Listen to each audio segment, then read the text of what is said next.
Prvostupanjsko vijeće Haškog suda izreklo je oslobađajuću presudu Vojislavu Šešelju, srpskom ratnom huškaču i glavnom organizatoru i zapovjedniku zločinačke paravojske za vrijeme rata u Hrvatskoj i Bosni i Hercegovini.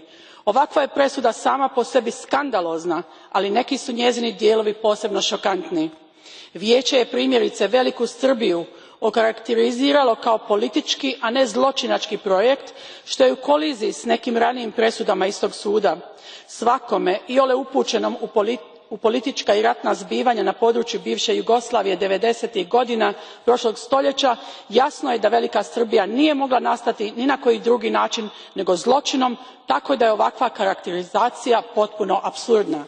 ICTY je ovom presudom narušio ne samo proces pomirenja na području bivše Jugoslavije, nego i povjerenja u međunarodno pravo.